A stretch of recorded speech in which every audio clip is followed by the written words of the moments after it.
Promise Radio, Nyamina Aka.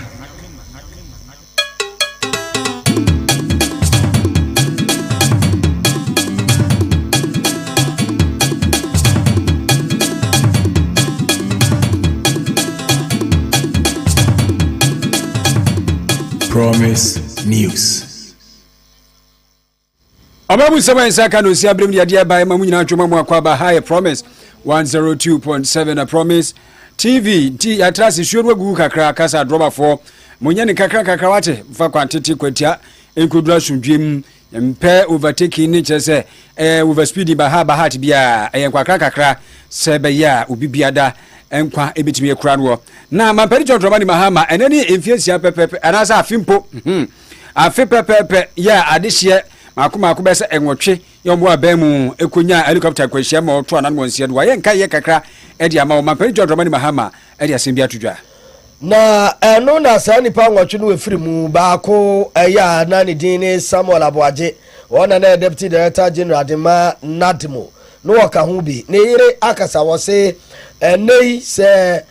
wura no mba otwe ti se timi efiri mu a nya kasa tenten kwa ne de be ka wonum ya moden na yenyo biribipa ye bema wonum kra ni age na ndom kuma no ba no dini Alexander Fanyoma ke no dia tudwa se MPP ba ba mu biemu a wo mo de kan chief justice ma me getru tokunu ebesan abedi ne dibre ya ba kwa ni mo pem so tumfo se to abiewu ena ka sayi na opem so kire se chief director sa wonum regional coordinating council sa hodo no wonum sa yam na Ghana show onum empre Ghana mpuntu boshe ba na efre wo boshe electrical sa adwumre yi wosebra na bajenkane ni nyina bi ewo ha hwenu agugu ba bi wono mu a bobs bi ba hyehye oba ebe ma bi na ade akọ wo se de star bosh nti papa ena cables nu su nyina kroje amuno chiawo enkoto kwankwanche die bi na contractor mfanko yi obi adwuma chanko so ho nti wo ba boshe electrical sa ni ato papa no ede amawo unsu atu akoton okra de tumda ni ya ma discount kese pam anti attack for dining ewu pz da for no indicate Dubai ena edi hwani mu oba boshe ba plaza ha dia mo bro do twa ha ni go bra ni ma bi 03220 30838 0536 095 boshe ba no enkania any home appliance papa fie sana oire pension ni ohun sesi enche kroje no ane de nam super ya yenom awodinu ahye no papa pa awodinu biara ya wohia ewo nsuo mani padua ebi oire pension every fonsa chase bia ye twa nsuo no ahun de wie pe yo ho ye kama pa hote enam filibrani mu ansa na beguntuam aba monten so amoanom aboma onom so a o me pa mofra no mpani nom eye kama papa dudu bi a wo pe no anse ye homa edi tudwa abefra na obeba wo pane promise dani as promise ba dudu bi a pe obinya factory ni so ewo tanoso kumase tanoso ya Santuaga Senior High School no opposite pe ba jo frɛ number 05539 596165 05539 596165 wo ire pensu wo se eye kroje wonum na ebo ama nwumre no nsia kase esimadu asantem ye de ebomo na ya so amadwumadi yi aka ato amoso korea na semu afi ye ne agaspa baby Crystal upon that in enam atafren pon ni metin minimia krobia asante yo yemfri ensam no nkyere mu ase yemfri ensam no ase ana eye aronsam amane boy ye da yapono so kyere mu awiai be se donko abapa osima aduanan 140 just ye amana chene kura nadai mu ai 140 am ana kwanshi abrani bi amane homene so na AC ye na yese saa Toyota Voice ebono wa hyen no aba mienu ene koka ba omu o bono wa hyen no simienu na akoka bom Toyota Voice no aka bi ama entia ne kire se nipa mienu de krana na wonum to ananom ewo nse do na enkwanhia yi amane bono konso kire mu se esi emfimfirimantom bia ye frɛ no Abo Junction ha magazine gran kwantempo no eso yentie amanebo a yamanebo for de dom yai Ghana National Fire Service nkrabata ewo mankasim mfimfini mantem womo ekiremu se ahomache ya dabese donko abapa ho sima aduanan enan no womo enyanentie se kwanhia brani bi esi ewo Abo Junction a ewo mankasim ene nkran kwantempo ne so enam sayo so ema mankasim fire station no ene National Ambulance Service womo kan mo ho ebomu dimirka kente ekopie mu ewo biaya kwanhia no esi no na wokodruye no wo kire se sɛ ohu sɛ enipa nkono na wɔn ɛwɔ akwanhyia no mu emu mmaa mmienu ne mmarima enum deɛ wɔn prɛprɛ a emu ɛɛden ɛna afoforo mmienu ɛka ho a wɔn ho anka nanso ɔbaa baako ne barima baako deɛ wɔn kyerɛ mu sɛ wɔn efiri mu ɛwɔ amono mu hɔ a wɔde ahoɔhare so ɛhwɛ bɔɔban ɛna afei wɔboa ma enipa a wɔn ho ka yɛn ambulance no etimi ɛde wɔn ekokopie mu ɛwɔ ayaresabea a ɛbɛn wɔn enipa mmiɛnsa a wɔprɛprɛ mu ɔden no wɔde wɔn kopie mu ɛwɔ Mercy Women Catholic Hospital a ɛwɔ Mankasim ɛna afei mmienu a wɔn hwere wɔn nkwa ne deɛ wɔn to a wɔn so de wɔn koduru Salt Pond Government Hospital a ɛwɔ Salt Pond deɛ nam so ɛma akwanhyia yi ɛbaa yɛ deɛ besi saa bere no ntimi ɛmɛtɔ edwa na mmom wɔn kyerɛ mu a ɔdrabani a na wɔka kaa ne deɛ wɔtumi efiri akwanhyia no mu a ne ho ama asɛm dumgya adwumayɛkuo no to a so hwɛ sɛ wɔbɛsiesie ɛkwan no na afei wɔyiyi biribiara afiri so sɛnea ɛbɛyɛ na ade foforɔ biara nso ntimi nsan ɛnkɔfa akwanhyia foforɔ ɛnsan famba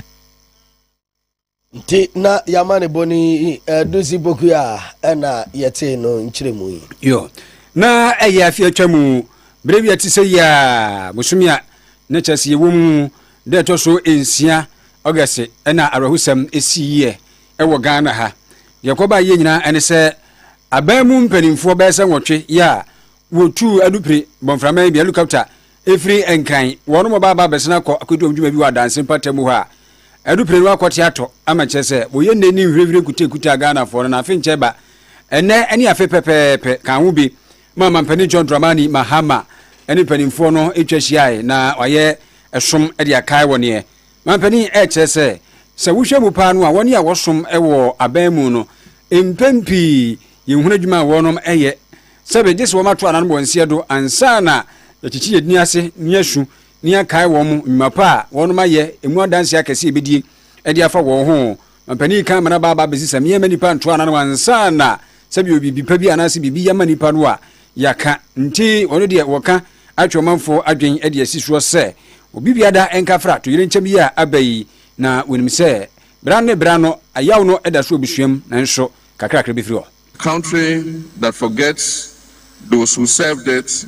slowly forgets the values on which it is built. Memory, therefore, is not simply about looking backwards. It's an act of national character and value.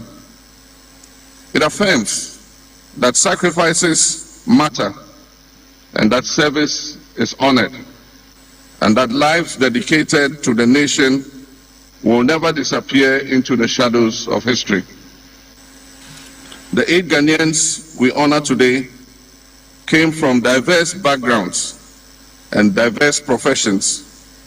They had different dreams, different personalities, and different stories. Under pressure,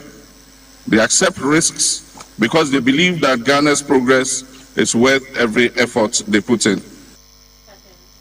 Mampani John Dramani Mahama ne sam ebi eno no eno no mabusuafo ahwero adehye yakɔ so no nkafra pa Dr. Eduardo Mane Buama no ne Ira Samuel Sapo kofo ku pani minni agwagenom nya sam ketu akra so nyina nkafra na won hyeden ankopon wa na de ma onkyerɛ To the bereaved families, permit me once again to convey the deepest condolences of the government and people of Ghana. I know that no speech can erase your pain.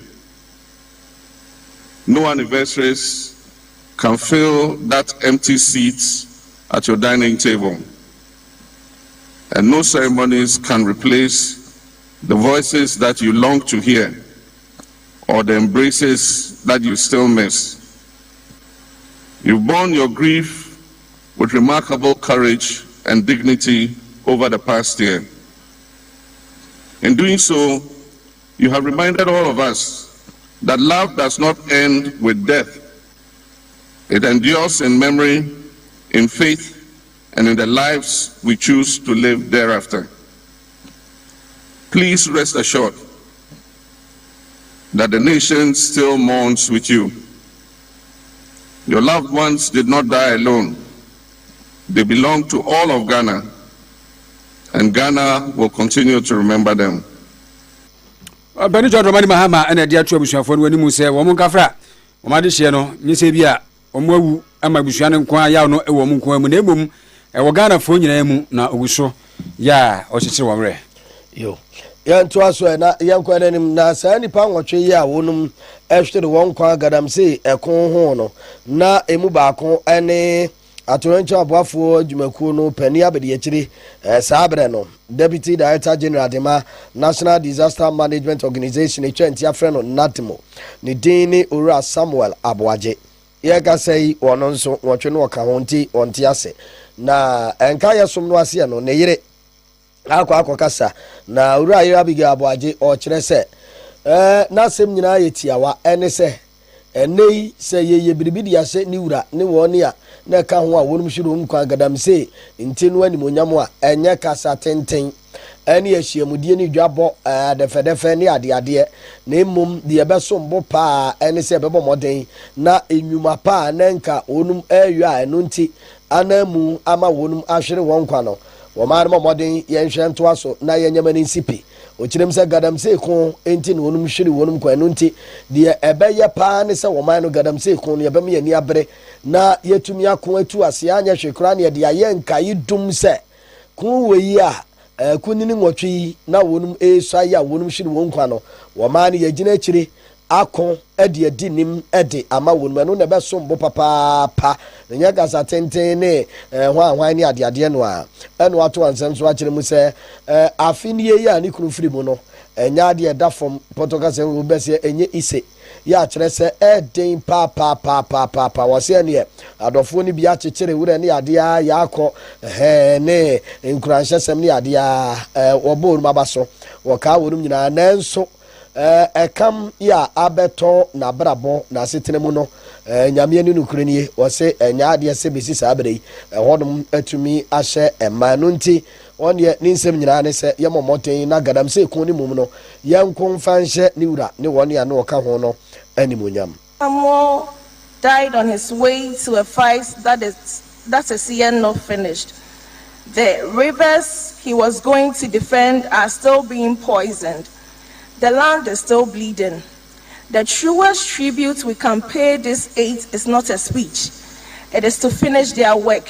Please, do not let this be the last year we remember them. And Yola, as I call you, I want you to know that God has held me. On the days I could not even pray, He carried me throughout the pain. Our girls are well. They have your laugh, and I am keeping my promise. I am taking care. Rest peacefully in the bosom of the Lord. Until we meet again, you always be my forever. Thank you. Nsuo no a nanka ne kunu kɔte ani no ɛnei nsuo no ani da so ayɛ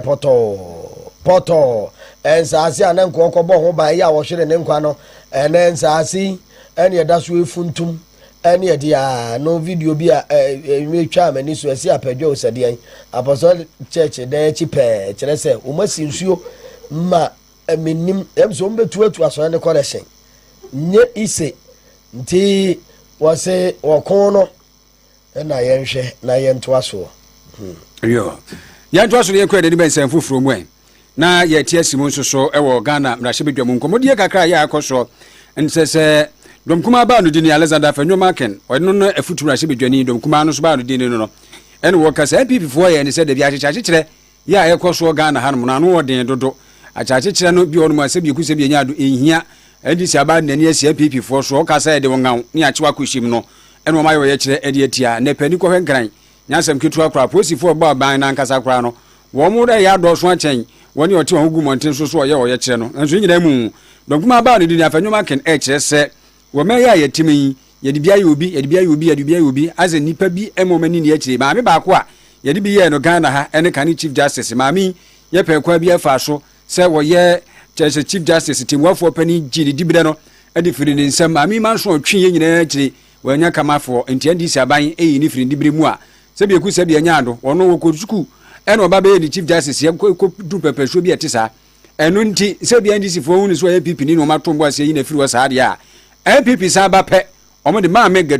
toko no ɛbɛsan aba amara bidi Chief Justice di bire yɛnka kyɛ yɛma me Chief Justice. Someone in the area who Nyamenya Tumwa 2028. Bawumia Baba Power. Nobody say for the Juma Messai. So who are constituency with the MPP me. Now Kukutuna Juma MPP. Ending you to the come to your home. Almost 24 economy. I'm going to be a yashi. Almost one job precinct. I'm going to be a yashi. Say that Kukutuna. Yakaya Hupom. Nayachina. Yapapa Dr. Baumia. Ababa Power. Now who's one Umato. Kukudu. Yafa Sumji and Nancy. Now up for Yoko dear. Yada Master. Now Amunchini Baba Kuma, Amunkasa, Amusudia, Baba. And you have one of one disino, Amunchu Mambanufu. Emre and Inkasam 2028. That one no. I got 2.5 years. Over hand you have power. I'm paying also in Kopio. I'm only candidates. Yeah, you are Dr. Baumia. Itinu, Somupio, Amupio, Dr. Baumia, power. Nti afadwuma kana motin wenka no dom kuma ne ba no dini efutu mrahye bedwani yaba fikesiem nanhia opim so tumfo se tu abiu sante maura sante hene babo moden na wode afutu e de ama akwankyerefo a assembly abedweku ahodo entotoye wonu na akwankyerefo ya wonde da no ye chief directors a wonum ewo RCC ahodo regional coordinating councils ahodo ye wo manga na mu na no opim so tumfo se tu abiu etu onfo ka kire onum sa dawroma wonum enkan hu se wo manim puntu no manim kanko wonum ensa yam ne da ene sen krupon be de chire mensini ene potem mpuntu ni ade beba ni nyina da wonum ene toto wonum so ene frie enu nti se kokoba se onjumadie no womu ehu antra abodin ye de wonum so se meye coordinating director ne wa hwan na wanti jumadie nu ase ankese anya no se de se fata ebe ha adwen pa wo be mo man no akachi wato ansem so atu onum fo ase onum kran sa dawroma ma wonum ensuru se wonum adwuma bebo won se niema bi nkoyi a ma won ka wona no ntum ka se mikobie ma no ka ye be pam ye be medim adwuma bebo me ye be transfer me ni ade won se kire nka no kre enka nkire won na wura nom ni won na wura nom a woni onum edi dwuma na se mpo ko ba se woka wo kire won adwen na mpanifo yi a edi won so na wo hye won ase no entie wamfa won mo modern da bi asemti na mpanisi e dokoto kwadu ejam ho wonum enkuru kire vanto na ye dane a daachi bi no ebeye ense na ho di wonum mo modern enwu se wo man no ye amamu ntitimu no decentralization se emfasopa ye ewomu no wo man nsa betimi aka wonum coordinating directors no wonum eso chief directors no wonum so a na ewo na wonum sem eneda na sasa odini dinua penyin ne nua manuma bana dombe digma se ni aba ba chae wa se yo se ko kwa jam ti dama jam mona gana she muza mona mutoto monkrata ko kwa mje jam ni mhuri yo yamba na bediso yo na use ni kanipa ti se uhwe di bread ya mamona penyo tiswa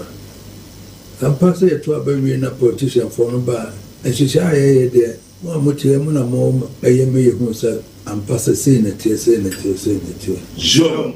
mo no de beba na se e bedru for ma me yehu sa ampase se na tie jo ye mo na wo sa mo hweme ye jo so na futu so mo ne ma mo mpanyim for mo ne yeti won se be yi bronika sem decentralization ye Kenya no Kenya o ka mo so na nam jo na se new form so amuna ye busa mo jo some politician no na wo de na so mo na da bia ye kaza civil servants na po wo na church krata no na politician de obeyi no ho afrim se ana aka mo jo enti busa ho se oti region ya creative region no foforo ana savannah ya creative no foforo e dia pa na e ko bebo ama ho na koso jo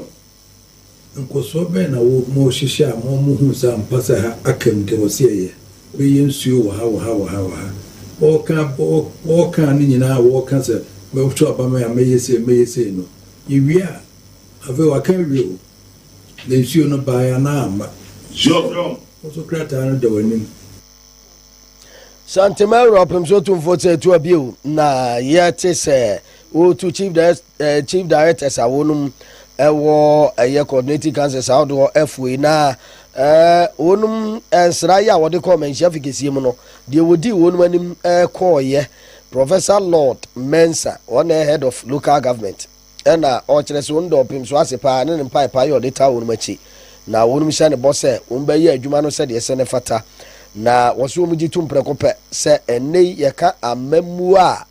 ene na koma pa ene chief directors no kire se wonum so ene gina papa se de opem so ka no sa pepepe enu nso agitu mu a eno anu ntom so bedi hu dwuma se de se fata to for champion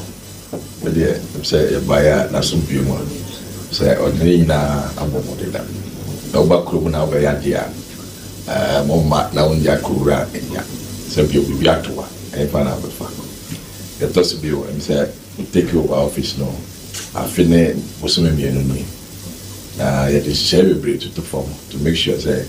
the engine of governance and work on no etumi arane yo nti Professor Lord Mensa yo head of local government and odi delegation dom no anim come and chef ke ne ne ete ene na eno no BC so ye ankoda ya twra nsusu abayi ye tetete se ankrakra schools me kire private schools no wo modin mo no ewo fom pa anhyada ankoyi bia amfama private schools a ewo Ghana na enkomodie no so akwa ye se ase wa yekefo ahyada ena private schools no ya hyada man kwada no afedi saa na enkomodie no so akwa akuduna se no nchechemu ban ena mode ma Ghana fo ama ya te enwa ase se saa na tie se bia wa yekefo ma anhyada ena private schools no wo modin mo no aba fom na mo kan senso na akire ye ampa ene wa yakefo opani John Kapi ya wono na wakasa edima wa yakatra ne dia tudwa nhyiamudi ekoso ase se enye sabia na te se wono ma hyeda na wo mama private schools no afili na ebum ejina se de obia modemo esiete wo mo de wo mo edawre free na se referee no mo di so mo ye babia wo mo ejina se wo mo jina emfifi nti se ebeba obi be kyerɛ so na kwabra ne be hyeda se ebia wo maake na wani tuase nipa no watwa na nsoso wa maake ne se watie de se bi eku se bi anyado je se examiner ebia sabio nso kra no ebe dempo asie nti wo se eba ne fe ye se bia ne fa ye ne pepe ye se ye maake exams na fe obia ba so bo ye se fata no grade ne de ma no no eno an wa yakefo eye nti enye no kreda se o ma hyeda afili private schools ya te e wo radio and social media so se Ngofo din seminam krom se afi BC so hena ye manachroye no waye eye kanana bi ewom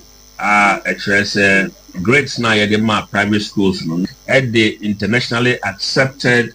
processes na ye de insert marking ne the course no nyina enti enya dia ye be kase ye yibi efimu na anase yebe efa baako so we there was a man good grades your other person no there nya there be man any good grades and scripts no ya mark no greater cry kwa ko mark your baby for so na be ya enkofa asemia emba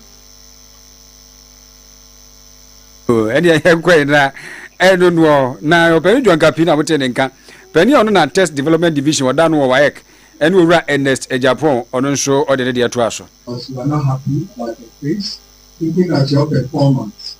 and assessing your grades. You look at it and you see that, oh, these grades, I don't deserve it. Then you have to come to your end. You cannot come here as a candidate or a parent because you have attended a school. You have to go and address your problem with the school first. So you must go back to your school, report to your headmaster, and then your headmaster will also take it up. The headmaster is also under an authority. We have the district examination officers who they work with. So when the headmaster also takes it up. And to run as a Japan, and so said Yakosono, and the Granty on Behe, na said Yan Fushubi or baby or Moses, Ghana for Ehuno. Yanko Yanim Achuman Abaton Bashas, NPP Amanyuku Chitafo, Ya, many Abra friends and Jorof Weshiamu, Amanyuku no, and Yabaton Bashas, Unmu Atana yet. I constituency office, Ewo, Ninahini. Na, and some of the two days, our Umsu Mama, NPP Amanyuku, Penfona was Rohodo, 1 year 1 crown on the Fuami Nun Tempe. Wa Ama share Ama Achuman Abaton Bashas, Unma and Tuma Ben Yunum Penifua, Unumfansho Mutirimse, Akunyano. Umwa bepeja edi akwa akoma NDC fo nyame adma fimpin mienu ene aduonu enwotwe abatonum Dixon osu ato ya wono ne nsentwerofo ekasa ye ewo ahiemu no ase na wo ye communication officer adema Ademra electoral area ene wo kire se na anu abato ye konso MPP amanyoku onuma to abato mbesu ado nyina so ayi mpanifo ne ade onuma twoma mponu ade no onum die enim die ntia abato no amaso ewumusa na nya he bi wo ho nanso nya he no eye abato me aye no me ensape ye 3 electoral areas pe ana na nya he no eda wonum so a me a wonum to aba ni nyina nso ye aduasan woche 38 electoral areas ana na mu me ensape na nya he da so nti aduasan num 35 electoral areas aka no de na nka bibia nso onkwai omtimi tu mu aba mane ye nanso mpanifo amomanto besi sabri wo ma twen ya sempanifo den hihye ofoforo ba no nu mato aba no nso obi amfi wo no enu nti nanu ni twamu a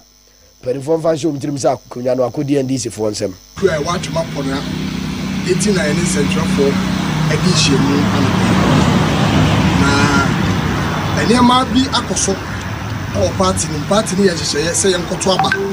ye mfa di party ni for party ni penifo a free polling station and they call electoral area any party constituency executives. Now, your polling station, you know, our constituency, and a party electoral area coordinators. Yo, enti ano delegate ni bia wonum ekobo dompem central for ahia no ase nyina hini MPP amanyoku no wonum office ho ebinum so ensem ya wode atu dwaye ntie bi ensem bia ya tete no se adimampo no abato na ya beto ye delegate abato na ya beto amaso enfremo ni ya de yate no se exactly mo so no o manya de ensantina so show wodi akura kwa afuom se uduru dwai hu a obesu akura uduru a wansu akura no de akura twam obeye dai obesu ha ebi se da bia wonum se ha de edu a me na so ye me wa ha udo betu ni nai so obesu leje so okoto aba ntonya kopo ye so tu fota kase na de to so boye nje dia duru no abatu mu odi ayanko ye ni iya ko ahomaso na iya di nkomo na afei yama ochechire ni akyerɛkyerɛ yɛn nei abrabɔne asetenem ezebeka nse obi a ai wo a wompe kura wo no ai wadwe so mpe na nso hia ade efre no anwade miracle obi ahia abrabɔne asetenem na yɛka anwade no ejese no ade a nipa adwen ntumi enkyerɛkyerɛ kwane efa so ba kwane efa so si ye ne ade abodiem nyansape ne hihye ne bibia ne we betimi akyerɛ mu eno anse set ye no asa na esi no afa ne sa ye kɔ ahoma ne so ye ne pania wono na Purpose Discovery Foundation PDF College wadano osai counselor Reverend Councillor Collins Bonsu Holy Calling Ministry so one pania odano otete asofo ni nyame adwuefo na yeni ni nkomo na yemisanse adawromo de akurenti eni hia anwade ne nsenkyere ne yekan yabrabom Councillor we de wada manu ana mato de amawe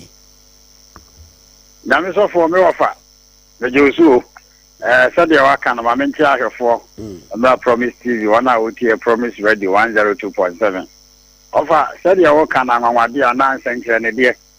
ye TV asiwe mu no onipa bia hia nsenkyere ne nipa bia hia anwade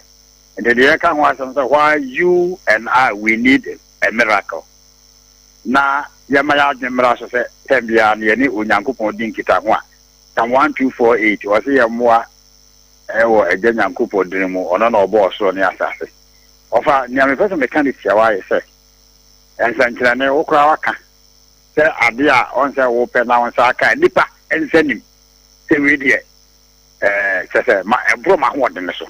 ana nsenkyere ne na one hwe ya yemfa ne se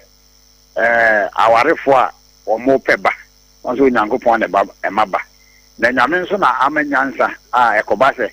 awarefo peba na echa ya wo kwan hodo pi se IV a se obetimi akoye ba won se one hwe ya drum ne bia di owo sika obeka se oh won se edi na nsa bia oh we da mo ma ne nche monko yidu na to se wono de won se nam se wowo ehun ahode nti no obetimi aye why about the oni bie so eno na ye ka se wa wutie mi anwumre ma ensankyere ne ehun adwene ene ho mpa bo ne adesre ehia ofa obi sori anopa na woni sika ode beto aduane adi a obo mpa se ruade hu me mobo na me ho nsankyere ne na me nsan koma no ofa obi a osori a o sika ode beto aduane adi no o hia aduane nsankyere ne adofno wana oda yaresa bira omo pe ayaresa ana oxygen ofa yana moyi oxygen si ahumu bi kese wunya ebiko nyame bi amaye nyina but so kwoti bia bi mu a wunya emframa ema elipa ahwon ya oxygen na onse ho na ye ka sensenkyerene enti adofno at any point in time obia wo wasa ase we so bira bia mu obi hia senkyerene ofa because me so fanyi bi etu kwan eko bono ho baabi na okodu baabi atese wo hu kwan ofa ayi nso nya adwuma saa ayi no Google map no kase wo hu baabi a wonfa ehwa onse no wo saa hintasemi o se urade hu me mabo na ye me ho nsankyere ne ofa what was it tini bi se fa ofa so na wakodu baabi a wo kro odofo a wotie me uhia nsankyere ne me nso kofifu nsumi hia nsankyere ne ba de pese kyere ne se ensankyere ne aye ade a wo pese wo saka awa abrabomu a wuntime nya ndi busa ho ebia wo ba sukuu ko me ka so ofa on sa tete wona na university and also bibire no on sa ya ma wie school a ya kwa asofo papa bompai mam na me banya suaponko on so fa sata ne ya se ensankyere ne o banya suapon me no sa school bibire ndi no anza akwa de bemia no kakra on so benya suapon ne bi akọ ndi ne ya nkọ asofo nkọ ha won se papa bompai mam na me banya suapon ko se no sa abe common it odofo man senkyere ne hu hia ta abre bia ade a wo pa wa ho odin pimi no ka kire ruade se ruade hu me mobo ya me ho senkyere ne emma onfa ho nto ho so obi wo ho a se bia wo fa de o ka se eba ne bre bia yi de obetimi aye eyemfonso edi pa bia wutie me bia won saka bia gina wa ho odan so ayemfonso e wo se bibi si wo bre mu na wo fa aka se we die ene ma ho odene we die enye mi nyansa we die enye mi nim die bi nemmom osoro asafo awurade ono oye nokwafo no ona ya ama me edodofo hwiampa ye bo se awurade umemabo na ye me ho nsankyere ne edi me gina so srampa ye ma ye nyina in this month of new beginning said ya wo prehwe o clear prehwe se awurade nyama no a wa ho odin timi enipa ntimi nya no osoro nyankopon a one no wa pam ado re aken mo no onya ho nsankyere ne ewo Yesu Kristo dimo. Amen. Councillor Onyoso ho nsankyere ne pa ya da ase. Amen. Reverend Councillor Collins Bonsu nene ena yeti yi. Esu ni ejira ne de kase no asi na ya sore so akwama asetena pa badwafo KOB ene Papa J nom aba abeto aso. Na mimi dindi ata frempon mene minia Krobia asante asana de makuria semfo osemu ema ya ma Jimmy Cliff ne Christabel Pondazi nom sanso sa Patricia ne woni awaka nyina na napokua omaye adwuma pa yadamo ase papa ya bema ye ko wedi awoda pa ye nko mfama menua bai rabna ewo Odotobri Roman Hill branch me no happy birthday na yera woda nyame nhira no nim tipa woko Odotobri na ko usika so simane ye fekura obeyi chese enya agro nti rabna happy glorious birthday nyame nhira na onye okese ezibu amase na obemu ani ajo beto party amo anadwi nti nyame ɛnhyira pɛɛ rabra why